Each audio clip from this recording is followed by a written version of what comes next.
Hi guys, my name is Sham, and like all of you, I attended Parry House. I attended Hale School at Parry House from '96 through to 2000.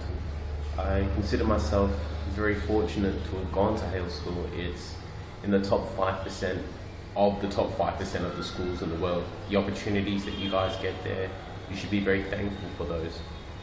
After I left Hale, I had a life trajectory that I guess most people wanted. I went through university, got my degree. I ended up traveling overseas and working. I worked for some of the biggest companies in the world. Got married somewhere along the way, but I guess I started questioning what I was actually doing, and it was a chance meeting here in India, in Navadvip, India, about 3 years ago, with a girl called Dahlia, that I found out about Golden Avatar School.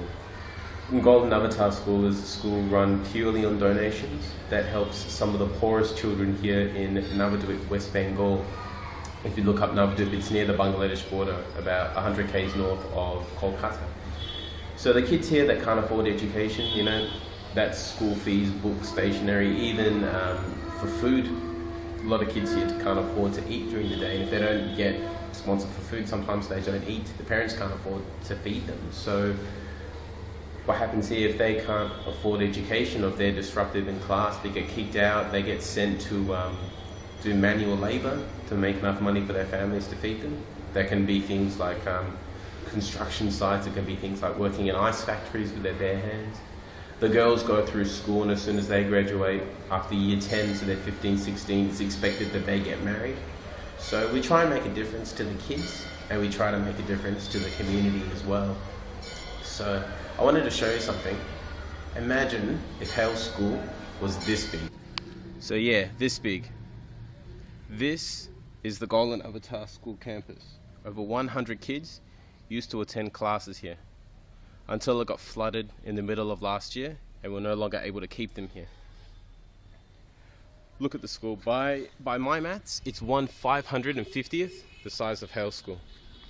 And if you look around, the only water comes from an outside manual pump. And this here with the silver door is the outside toilet. But this place, to so many kids, symbolizes so many hopes and dreams.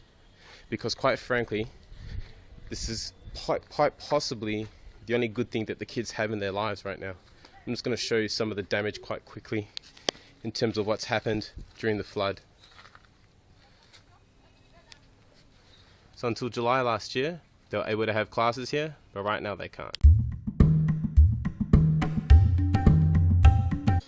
So at the moment, Golden Avatar is run out of the house of one of the trustees, which is Dahlia. This is Dahlia here, but I'll leave her to it, as she's a very busy woman.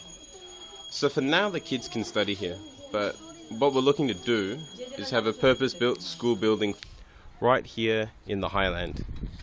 We've got the land to build the new school, and as you can see, a fence. So what we're looking for is two things. The first thing is sponsorship money to keep the school running on a donation basis from month to month.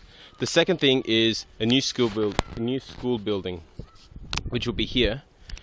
They're the two things we're looking to raise money for, so any assistance that you guys can provide in that regard would be absolutely fantastic. While we're here, I just wanted to show you guys quickly just some of the spots where the kids actually live, because they're not too far from here. If I come out and I look to the right, it's a bit low vis, but I'm going to zoom in. You see there past the path is an onion field, and after the onion field is some shanty huts where they live. 20-25 square meter places with families of 6. You have parents and kids and grandparents, 3 generations living there. The wind's quite strong, so I hope you can hear me. And if you look here, on the other side of these trees, there's a pond, and on the other side of that pond is basically a massive slope where the kids live as well. You can see some houses there just at the back. So it's these people that we're looking to help. They can't move. They have nowhere to go. But hopefully we can give them a chance, and any assistance that you guys can give would be fantastic. Thank you for your time. You know where to find me, so please keep in touch.